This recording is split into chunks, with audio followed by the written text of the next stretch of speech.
नमस्कार दोस्तों, आज हम बात करेंगे उत्तर प्रदेश की टीजीटी यानी प्रशिक्षित स्नातक शिक्षक भर्ती परीक्षा में सामने आए एक बड़े खुलासे की। इस परीक्षा में लाखों अभ्यर्थियों ने हिस्सा लिया, लेकिन परीक्षा के दौरान कई ऐसे मामले सामने आए जिन्होंने पूरी भर्ती प्रक्रिया पर सवाल खड़े कर दिए।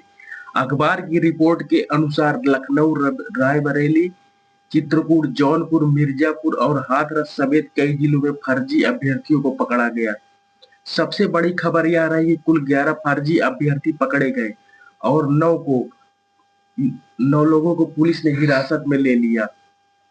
दोस्तों, फर्जी अभ्यर्थी का मतलब होता है कि कोई व्यक्ति असली उम्मीदवार की जगह परीक्षा देने पहुंच जाए, यानी जिस व्यक्ति का फॉर्म भरा गया उसकी जगह कोई दूसरा व्यक्ति परीक्षा केंद्र में बैठकर परीक्षा देने की कोशिश करे। ऐसे मामलों को पकड़ना आसान नहीं होता, लेकिन इस बार आयोग और प्रशासन ने काफी सख्ती दिखाई। रिपोर्ट के अनुसार परीक्षा केंद्रों पर कड़ी जांच की गई, अभ्यर्थियों की पहचान की पुष्टि की गई। कई जगहों पर आईडी चेकिंग, फोटो मिलान और अन्य सत्यापन प्रक्रियाओं के दौरान शक होने पर जांच की गई। जांच में सामने आया कि कुछ लोग दूसरे अभ्यर्थियों के स्थान पर परीक्षा देने पहुंचे थे। इसके बाद तुरंत कार्रवाई की गई और उन्हें पकड़ लिया गया। किन जिलों में सामने आए मामले? अखबार के अनुसार सबसे ज्यादा चर्चा जिन जिलों की रही उनमें शामिल है लखनऊ, बरेली, चित्रकूट, जौनपुर, मिर्जापुर, हाथरस। इन जिलों में अलग-अलग केंद्रों पर फर्जी अभ्यर्थियों से जुड़े मामले सामने आए।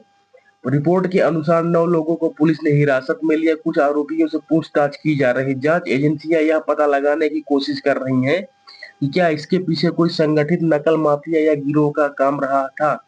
यदि किसी बड़े नेटवर्क की पुष्टि होती है तो आने वाले दिनों में और गिरफ्तारियां भी हो सकती हैं।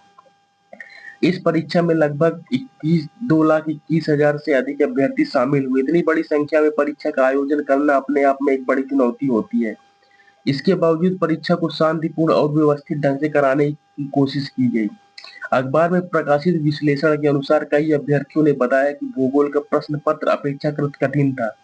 वहीं इतिहास का पेपर काफी हद तक आसान माना गया। कई छात्रों का कहना था कि भूगोल के कुछ प्रश्न गहन अवधारणाओं और विश्लेषण पर आधारित थे, जबकि इतिहास में अधिकतर प्रश्न सीधे तथ्यों और सामान्य अवधारणाओं से जुड़े हुए थे।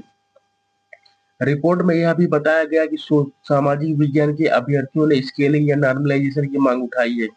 कुछ छात्रों का तर्क है कि अलग-अलग विषयों के प्रश्न पत्रों का कठिनाई स्तर अलग था। यदि किसी विषय का पेपर ज्यादा कठिन रहा है तो उसके अभ्यर्थी को नुकसान हो सकता है। हालांकि इस विषय पर अंतिम फैसला आयोग द्वारा लिया जाएगा।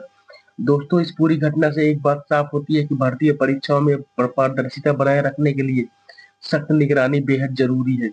यदि कोई व्यक्ति गलत तरीके से नौकरी हासिल करने की कोशिश करता है तो उसका नुकसान उन लाखों मेहनती छात्रों को होता है जो ईमानदारी से तैयारी करते हैं। इसलिए फर्जी अभ्यर्थियों के खिलाफ की गई कार्रवाई को परीक्षा की शुचिता बनाए रखने की दिशा में एक महत्वपूर्ण कदम माना जा रहा है। टीजीटी परीक्षा में 11 फर्जी अभ्यर्थियों का पकड़ा जाना और 9 लोगों का पुलिस हिरासत में जाना एक बड़ा मामला बन चुका है। अब सभी की नजर जांच एजेंसियों और आयोग की आगे की कार्रवाई पर है। क्या इस मामले में और खुलासे होंगे? क्या नकल माफिया या कोई बड़ा नेटवर्क सामने आएगा? यह आने वाले समय में पता चलेगा। आपकी इस पूरे मामले पर क्या राय है? कमेंट करके जरूर बताइए। अगर वीडियो पसंद आया हो तो लाइक करें, चैनल को सब्सक्राइब करें और बेल आइकन जरूर दबाएं। धन्यवाद।